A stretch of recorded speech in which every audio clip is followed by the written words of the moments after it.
Where the doors are side by side and the bathrooms are underneath. Okay. Just a little wisp of a blade. Well, the Romans, you know, they wanted us to think that way.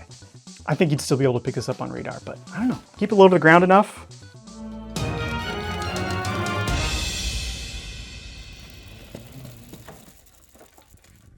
Seth, what are you doing here? Oh, I don't know. I just appeared here. I guess we needed somebody to talk about knives today. Might as well. Might as well.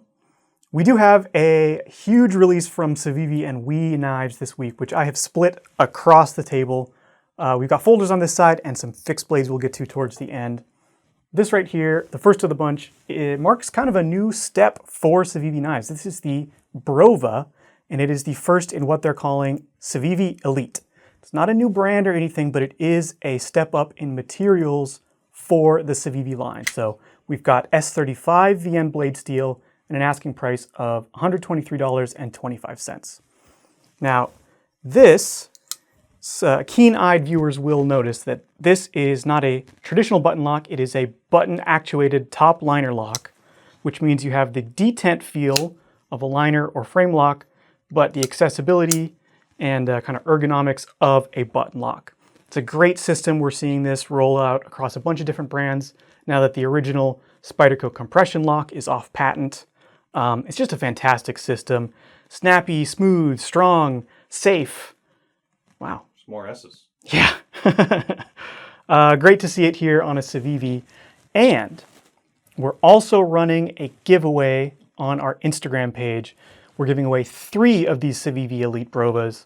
All you have to do to enter is follow us and CIVIVI Knives, leave a comment on the post, which will be linked down in the description, and share the post to your story. So if you want to check out what CIVIVI is up to when they raise the bar for their knives, this is one you're going to want to enter. As for the knife itself, it's truly excellent. I like the size. You know, we've got a finger choil here, a finger groove and a sharpening choil here. Much too small for a finger, I would say. But the groove locks in your finger very nicely. Curvature to the handle is just comfortable. I like the slight downward angle of that the handle provides for the blade. It feels like a worker, but it's got a good sense of elevated style and materials here. They also went with solid aluminum handles with some nested liners to make that top liner work. Feels very classy. I can feel the upgrades in this CIVIVI knife. We're not quite into WE territory yet. You know, we still have relatively simple milling here, nothing super over the top like WE does, but definitely an elevated feel, slightly elevated price, but some elevated blade steel as well. Next, we have a new version of what might be CIVIVI's most popular knife, at least since the Elementum had its day. This is the Sencut Vison FG. And check this thing out. They went a little flashy with this one, and I do like it. First of all, this really cool kind of carved design on the flats of this blade here really makes it pop. And then this interesting handle material. It is like a clear polycarbonate over a layer of carbon fiber. Hard to say without disassembling exactly how they're achieving this, but there's definitely a clear layer over something. You can really see it better in movement, the translucence of it and the underlaying pattern. This comes in at $89.25 with Nitro V steel. And it features Sencu's Super Lock and this odd but charming design that has made this a mega hit. I really love the Vison FG. I love the ergonomics, the usability on a cutting board, sort of inspired by the need for a food prep folder. And, you know, while I don't think it's not a dedicated food prep knife, I wouldn't call it that, but those affordances to working on a cutting board just make it such an all-around excellent EDC. I don't think I even need to sell you on it. I think other people in the comments can attest that if they've had one, the Vison FG has stuck around in their pocket. We also have a new offering from Sencut, which is WE and CIVIVI's even more affordable sister brand. This right here is the Stria, a little liner lock flipper that comes in at just $35.96. You know, honestly, the quality, or I should say, the fit and finish, the way it's assembled, the way it's put together, is up there with WE and CIVIVI's. You know, it is impeccable, it is unimpeachable, but the materials are a little lower spec, allowing them to hit that price point. We have D2 steel here, just some ordinary ivory G10 handles, but you know, it works great. D2 holds a great edge. And one thing of note with this design is how exceptionally thin the blade stock is. If you're looking for just a little wisp of a blade, a super slicer, something that allows you to have very keen cutting geometry without a broad blade, this is going to be an excellent choice. Also very fidgetable with dual thumb studs and a flipper deployment. Ball bearings in the pivot. Just drama-free operation here. A budget knife that you can trust because it's made by the experts at WE and CIVIVI. Next up, we have a whole suite of limited edition folders from WE, made, I think, to honor the United States 250th anniversary. If they're not explicitly saying that, I do think that's the theme here. We've got one for each of the 4 divisions of our armed forces, starting with the Air Force knife. This right here is the Bogey. Very on theme here.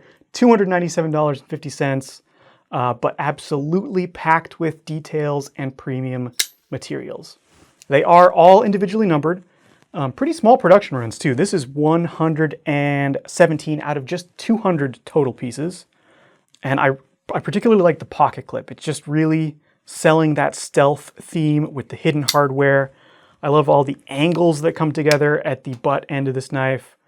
Looks like it could do a pretty good job of reflecting some radar pulses. Just a... Results not typical. Yeah, results not guaranteed. I think you'd still be able to pick this up on radar, but I don't know. Keep it low to the ground enough, might not be able to tell. This thing is cool. It comes in other colorways, but the stealthy black is pretty sweet. And I like the ergonomics of it too. Plenty of room to choke up onto that blade, which is made of M390 for some detail work. You know, it's a precision machined hunk of titanium and M390. What more could you ask for? All right, can you guess which of the armed forces this one is celebrating? The wet one. Exactly. Yeah, if these ocean blue tones weren't enough, the name of this thing is the Capstan, which, Thomas, you know what that means exactly? I know it's like a nautical That's something. that wheel thing that they use for moving ropes. Okay, there we go. Thanks, Thomas, for the info there. Goes to show I was not in the Navy. I'm not in the Navy, but this is the Navy knife coming in at $374. Looking pretty stalwart, I would say. We've got a kind of a battleship blue here. Nice flipper. It will not float. I have not tested that, but unless physics has changed since I last dropped a knife in the water, this will sink. We've got titanium and M390. Pretty cool stuff. I like especially the extended back spacer here. So the blade actually runs kind of technically off of the handle scales there and into the back spacer, but we've still got a knife, a nice safe closure protecting the tip. Almost reminds me of like something Shirogorov would have done. Just a really cool detail. And what's the number on this one? Number 14 out of 210. All right, next up we have the Marines here with the Barracks. $378.25 on this version, and this is number 82 out of 200. This is feeling particularly strong and to the point, much like the character of the Marines. Just a straightforward handle, a nice classic clip point blade, reminiscent of kind of like the Maxog Bowie here with the double clip going on. Pretty sweet design. Very bold with the big star there. This is living up to the name, definitely. Drab, military, blasted, and maybe like even an acid etched handle finish. It's looking rugged. It feels very strong and sturdy. Lots of extra aggressive texturing on this one. Deep, deep jimping on the back spacer here. Some added texture here on underside of the handle. Very sharp and aggressive jimping on the blade. I feel locked into place. My hand's not going anywhere with that flipper tab. And yeah, you know, overall with these series, we has just done a great job of kind of honoring and embodying the character of each of the military services, or at least the stereotypes about them that come to mind. But I really like the whole series. They've done a great job with it, and they're really committed to the limited production, because across the world and an entire production run, 200 knives is not that many. The few, the proud. Exactly. All right, there's only one left, so no extra points for guessing, but what we have... Where's the Coast Guard one?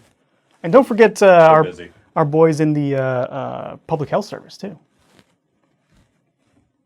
I don't know, next time. This here is the muster for the Army, and this one might be my favorite for one detail.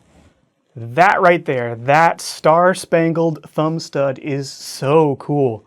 It is deeply milled in there. That star is, it almost looks like a piece of hardware you could turn with a special driver. Yeah, oversized thumb studs. Great flipping action if you don't biff it like I did on that first try. An asking price of $374 and the same materials, M390 and titanium here. Really cool camo pattern handles on this one. Multi-layer anodizing, or probably not laser etching. It doesn't have a texture to it, but however they're achieving this, they really nailed the drab look of military camo. And I quite also like the stepped contouring on the perimeter of the scales there. Yeah, a militaristic look, straightforward design, utilitarian, not quite as grippy as the Marine's knife, but every bit as utilitarian, with just one clip to the point instead of two. Yeah, check out that thumb stud again, though. That is so sweet. Next up, we have a brand new integral folder from LionSteel. This here is the Emmet, and it is the smaller brother of the larger Skinny. It was the Skinny, right? That maybe. Fact check me in the comments. I trust my memory, but you know, trust but verify. In any case, this right here with aluminum scales comes in at $131.95. You can also get it in titanium for an upcharge, but we have the MagnaCut blade in both versions, so you're getting the same level of cutting performance in each, and the same great kind of elegant, slim design, just in a smaller package. Fantastic EDC knife. I find that the ergonomics of this work for me quite well. If I relax my grip, I get 3.5 fingers, but I can easily choke up for a full 4-fingered grip if I need to really bear down. The flipper tab is removable, which is a nice feature for those who either don't favor flippers or who can't carry a one-hand opening knife. I think, I dare say you can get it open with one hand without the flipper tab. In fact, let's see. Yeah, I can reverse flick it, no problem. So if that's the way you want to go, you can remove that tab and have a smoother presentation in pocket. But LionSteel is still the king when it comes to integral flippers, and I love their aluminum ones in particular. The fact that aluminum is so much easier to machine keeps the cost down and the weight down of these. You also get these really cool vivid colors, and I quite like the handle texture on this. Also comes with a reversible deep carry clip, so lefties and righties can both enjoy this one. But yeah, check it out. There's a whole bunch of options on the website. Coated blades, non-coated blades, titanium, aluminum. Take your pick. The new Emmet from LionSteel. Sticking to Maniago, Italy for a minute longer, we have a new one from Maserin. This here is the CB-1 crossbar lock flipper. Pretty cool. Actually, we rarely see crossbar lock and flipper in the same knife. There are some challenges to make a flipper work with a crossbar lock, but Maserin have pulled it off. It operates quite well. The ergonomics, they've also done a good job of kind of integrating the flipper into the ergonomics. They've made it quite broad in the open position, which makes it very easy to just reach right on over the top of it, kind of use it as another place to grip with, another extension of the handle, if you will. So you can choke up right behind the blade on this one. Still plenty of space, choked back for a full-fisted grip. The blade shape is quite interesting too. It's a Tanto, not a compound ground, so full flat with a nice kind of belly to the forward portion of the edge, straight to the back, almost a balloon-like tip. I actually happen to really like this. I'm not always a fan of Tanto blades, but I dig this one. I think it's going to be utilitarian, fairly easy to sharpen, and the action here is also great. You know, you can open it any way you please. Pull back the crossbar, fling it open, flick it with the thumb studs. You got the hole in the blade there too. And if you really want to go bold, you can go with this Vivid G10 neon yellow version, coming in at 199 bucks. We have some more conventional versions too, but this one really catches the eye. Does not glow in the dark, I checked. Ah, thank you, Thomas. Looks like it should though, but it kind of glows in the day is what it does. Pretty UV reactive. Oh, can you see that on camera? When I focus. Well, dang. Yeah, this is a cool one. I think we saw this teased at SHOT Show this year, so it's finally here. You'll love to see it. And equipped with Magna Cut steel. Ain't nothing wrong with that. Next, we have a couple of new versions of Auxiliary Manufacturing's signature coffin-handled knife. This right here is the Bowie and the Tanto of their mid-sized crossbar lock. Both of these are going to come in at a cool $99 with 14C28N steel and now contoured micarta handles. Really interesting design this is. I must admit, I was skeptical of it when I first saw pictures. You know, it's not intuitive how this handle is going to work or be comfortable from pictures, but that kind of, that bell end there works quite well just right in the middle of your grip. Kind of a palm swell. It's not uncomfortable in the slightest. The edges are not sharp enough to bother your palm. Easy to manipulate. Very easy to move around with, but kind of a conversation piece. I mean, if you pull this out to do your EDC tasks among other knife guys, I think it's going to get some attention. You don't often see knives that look quite like this. And I think other people are going to want to handle it too. Like, whoa, how does that thing work? How does that thing feel? And with the new micarta, I'm happy to report it feels great. Of the two, I don't know which one I'd pick actually. The tip is awfully thin on that Bowie, but I do like it, like aesthetically. The Tanto might be a little bit more utilitarian of a choice if you're going to be a little rougher with it, but I don't know. I think you could make a case for either one. Let me know in the comments which one you'd go with. I've just given and picked the Tanto already. But it's not even a reverse Tanto. It's It's just part of the club. Okay. They're just next door. No, they're a floor above or below. Perhaps. It's a duplex. Yes. Ah, mirror images, exactly. Where the doors are side by side and the bathrooms are underneath. Okay, anyway. All right, we've got a extra fancy one from Reate here. This is the TF-4, coming in at $370 with M398 steel. This one is kind of old school. Reminds me of tactical knives from like the era of custom tactical knives from maybe 15, 20 years ago. I can't even quite place exactly what it is about it, but it's just a vibes-based thing. It's pretty cool. It's kind of overbuilt in a way with super thick blade stock. It feels chunky, but the flipping action is sublime, and the materials have been finished to perfection, really. I think we have 3 versions, all with different exotic handle material combinations, but this one has zirconium bolsters and a zirconium backspacer, titanium liners, and some kind of fat carbon scales. Really, really stunning configuration there. If you dig those old school tactical knives, you're looking for something with a very modern blade steel with M398, check this one out. Next up, a new one from Piratech. This is the Saga, a mag snap knife. We'll get to more about that in a second. S90V steel and blasted titanium handles with a maple blue rich light onlay.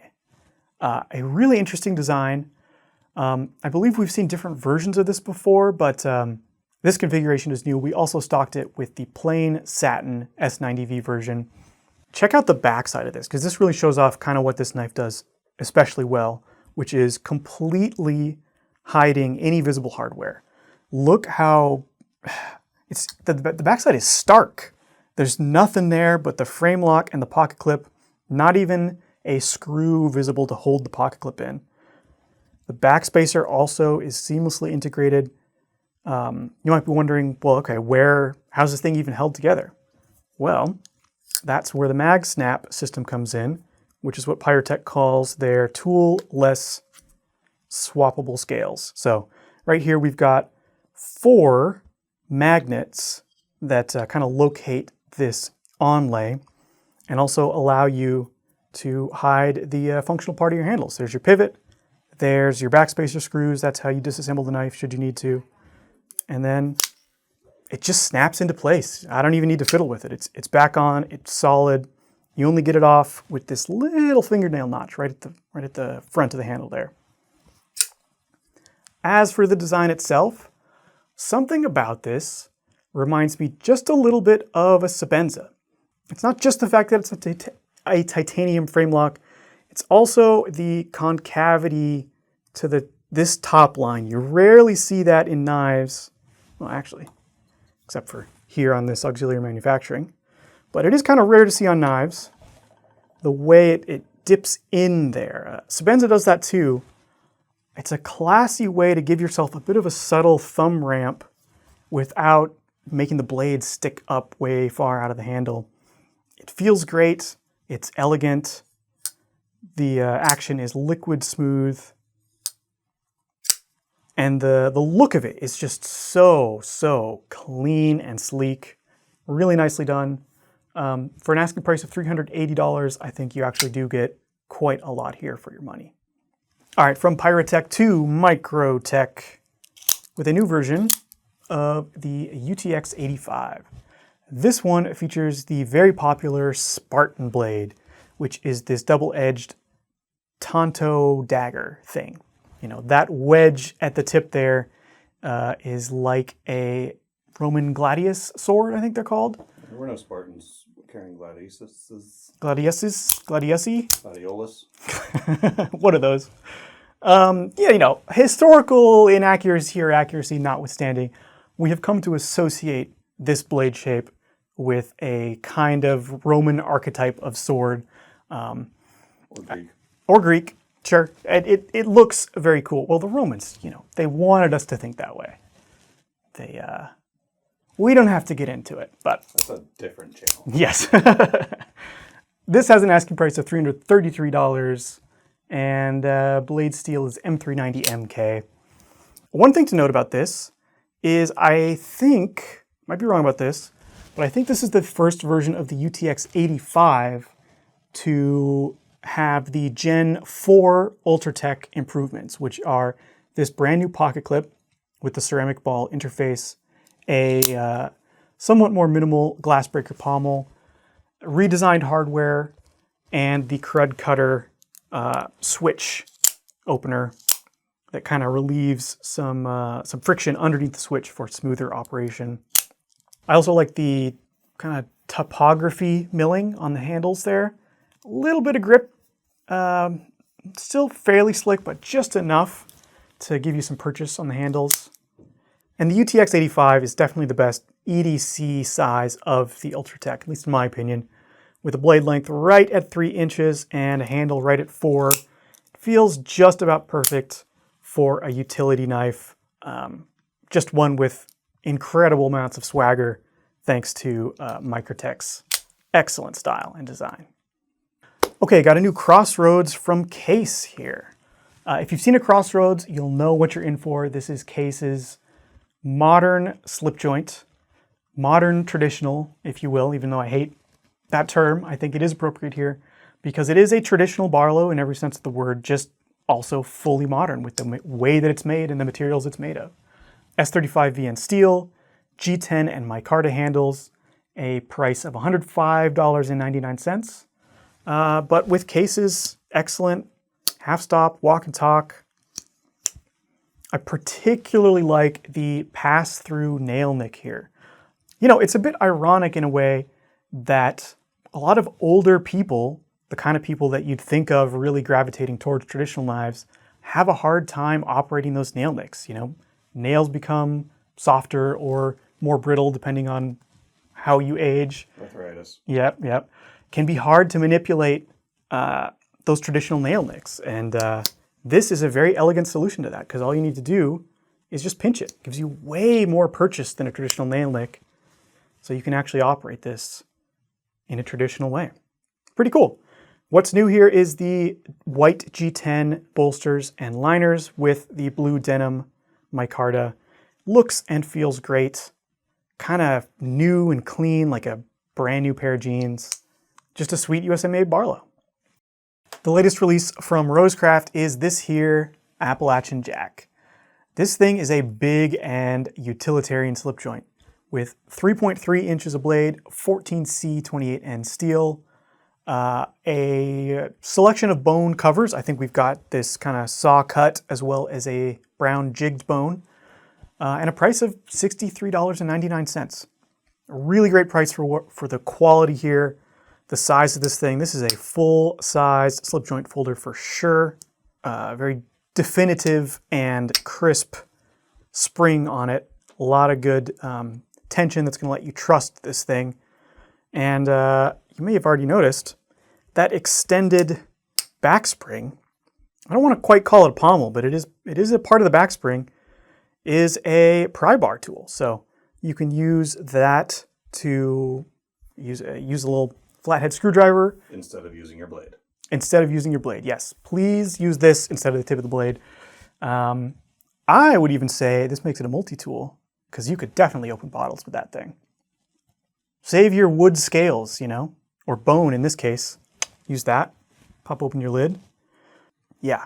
If you like a larger slip joint, I mean, this thing isn't huge, but without a pocket clip, it does tend to feel a little larger. This is going to be a sweet choice. And at 64 bucks, these are not going to stick around for very long. So grab one now. It's a fixed blade Nessmuk, and David's not here to talk about it. I know. And he would have loved this one too. This is right up his alley. This thing is crazy. So this is the limited edition Nessmuk Skinner from Svord. And it is crazy. I mean, the blade itself is maybe a somewhat traditional Nessmuk with a exaggerated kind of swell to the tip there. But the handle here, look at the curve on that thing. How cool is that? You can tell that this was a single antler that got cut in half and then put together around a single knife. And I really appreciate that. That is something that you normally only see from like one at a time custom makers, you know, who take individual antlers and fit them to each individual blade. I like that it was reunited around a single knife. You know, there's something about that feels just right.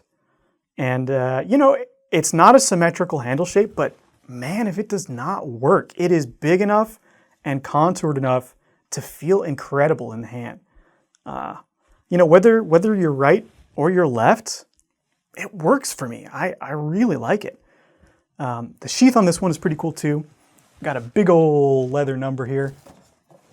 Where'd it go? There it is, way over at the end there. A full coverage leather sheath, almost a pouch really, with the nice Svord mark there. Big old brass stud to hold the thing closed. Yeah, this is a statement piece. You could definitely use it, but I think this one's for the Nessmuk collectors, the lovers of all things old school and custom fixed blade. And the price is not too bad for what you're getting here. 159 bucks for a hand heat treated, hand ground 15N20 carbon steel blade. Pretty sweet. Now buy them up quick before David gets one. Yeah. Next up, we have a new version of the GiantMouse Redington, a kind of just right-sized survival knife from GiantMouse. What's new here is the blade steel and the price. Blade steel is N690, and the price is $295, down from the, I think, close to $400 for the original MagnaCut version. So this is definitely a more affordable way into this design, which design is, I think, excellent. You know, survival knives, kind of tactical crossover knives, really have a lot of challenges in that they are trying to do everything at once. They're trying to be a fighting knife, they're trying to be a bushcraft knife, they're trying to be a survival knife. And trying to do all those things at once is tricky, but there's a bunch of features on this knife that really help it achieve everything it sets out to do. For one, we've got a nice, generously sized finger choil there. So if you need to choke up for some finer tasks, you know, a little carving, a little bushcraftiness, it feels perfectly balanced to do that with. And the jimping is moved forward to support exactly that grip. On the tactical side, we have a well-balanced clip point tip with a nice swedge to keep it thin and efficient for piercing. Definitely going to lend a little bit of that fighting knife nature to this knife, even though it's not a full-size fighting knife with just 5.1 inches of blade. And then on the survival side, you know, N690 is a relatively tough stainless steel, but we've got a good stock thickness here, a nice higher saber grind to keep the toughness further down the blade.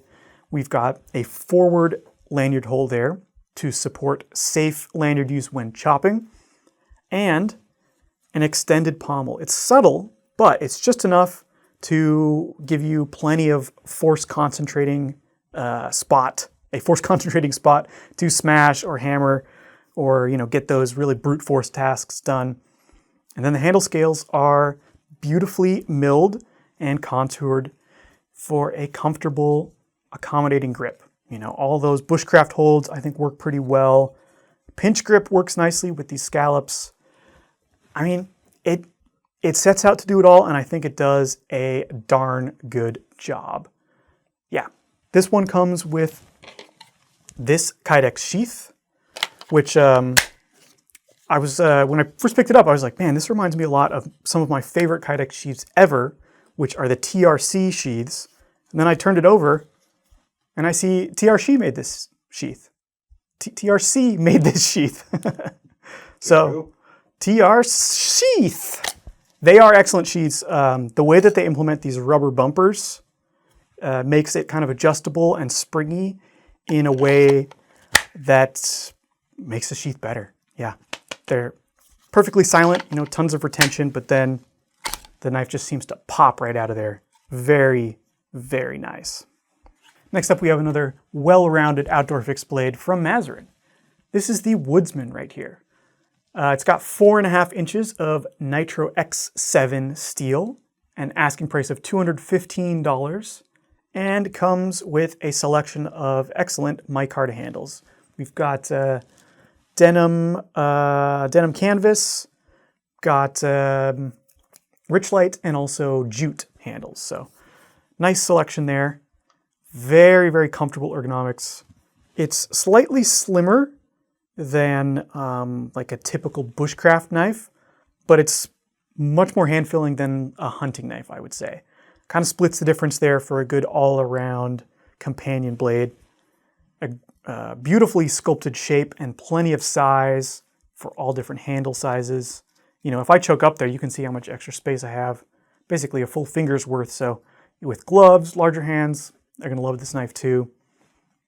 Extended run jimping here for choking up on. This kind of reminds me of like a bushcraft knife mixed with an old school butcher knife. The high flat grind, the blade shape are kind of giving like a butcher knife vibe, but the handle shape is more bushcraft, and then the full tang construction is very much like a modern fixed blade go-to survival style. So, you know, it's also trying to do a bunch of things here, and I think it pulls it off pretty well, as long as you are looking for more of a balance of slicing, food prep, kind of a little more on the bushcraft side, a lot less on the tactical side. Also, It's not credited on our website yet, but that right there is the Straight Line EDC logo, which means that Igor Bortolucci designed this knife. So next we have a new trio of hunting knives from Boker, which are very easy to spot on the table because they all have bright orange handles. The deer can't see them though. Oh, that's right. Lucky for us, I'm not a deer. At least not today. Right here we've got the HL Triple coming in at 76.46. And this gives you, if you want one folder to do it all, this is a great option for your next hunt. You've got the knife that you just saw, you've got a saw that you're about to see, and also a really nicely done kind of gut hook slash almost like a rescue blade.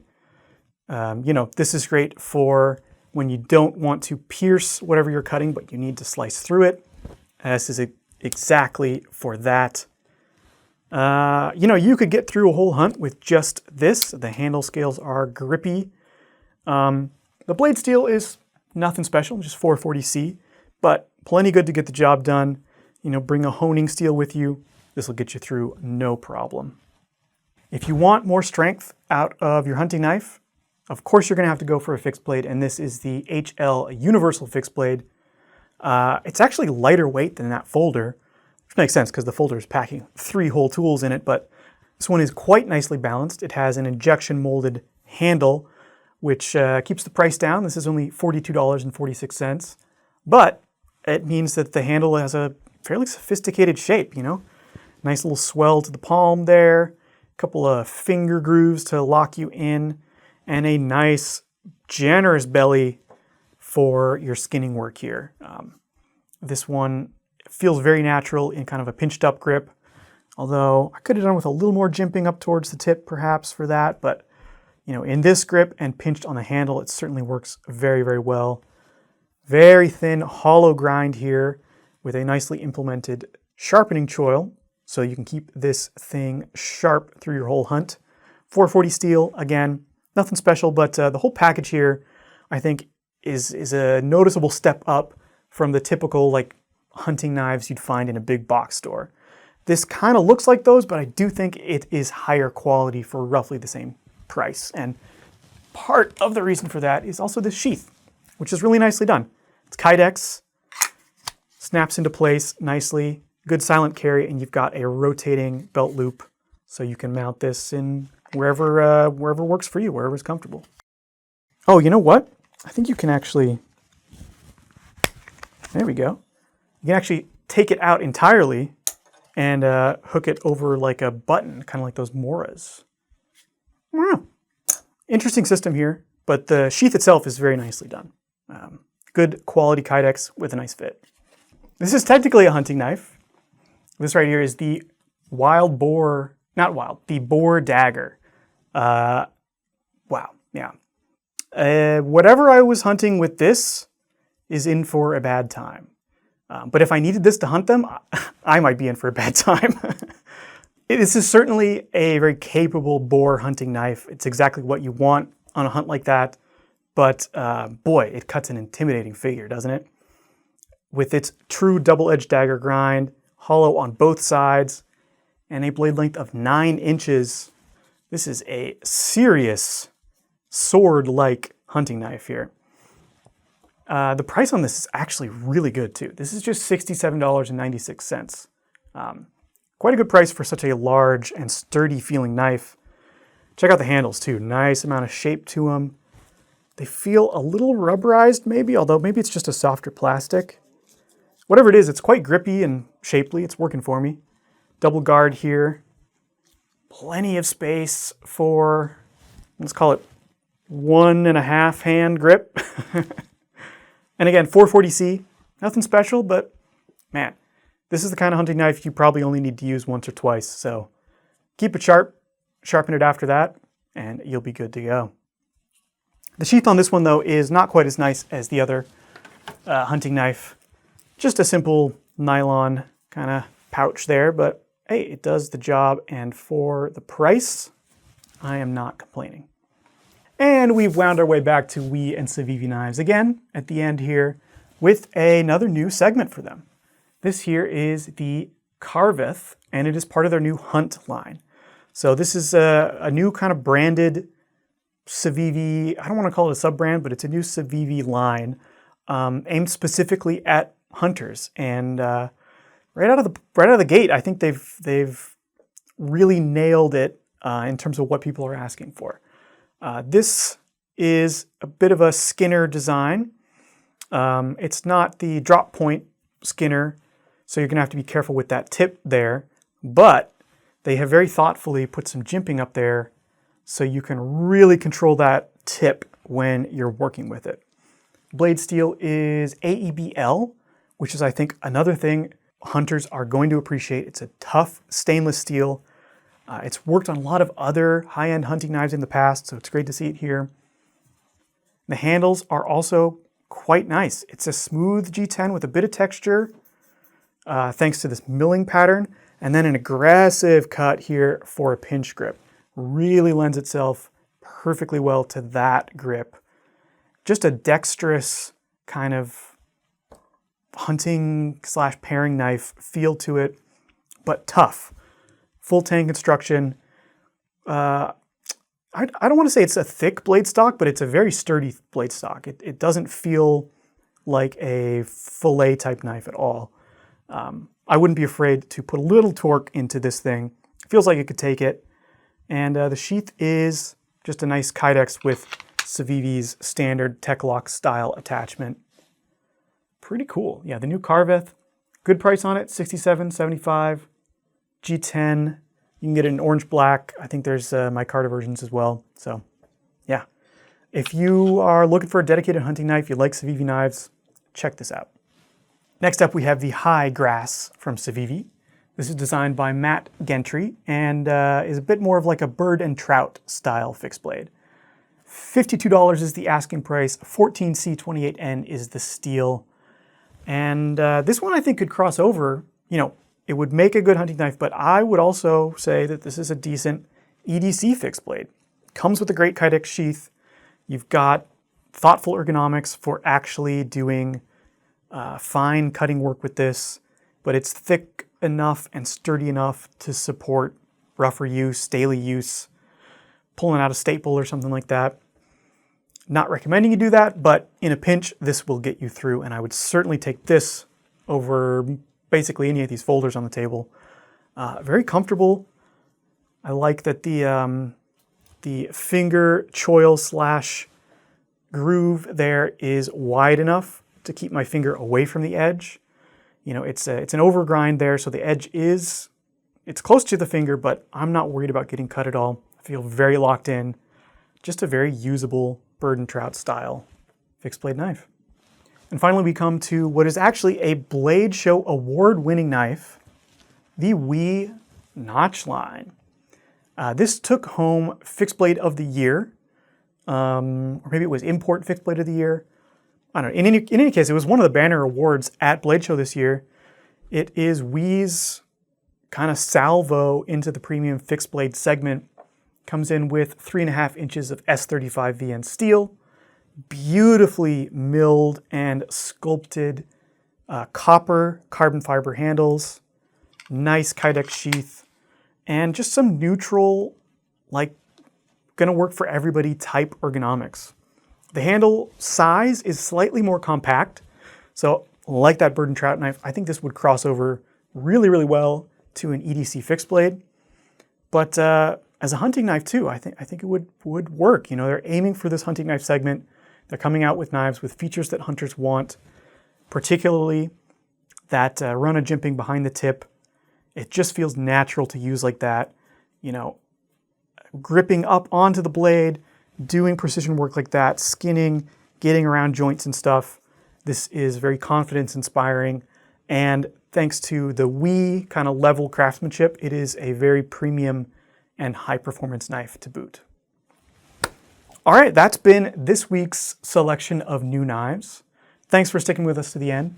Don't forget about our Knife Rewards program, because if you're going to buy any of these knives today, you might as well earn some free money to spend on your next one. With that, I've been Seth V. That's Thomas behind the camera. We'll see you in the next one. Maybe. Maybe. If David's back, maybe you'll see him, but, you know, we'll see. Place your bets.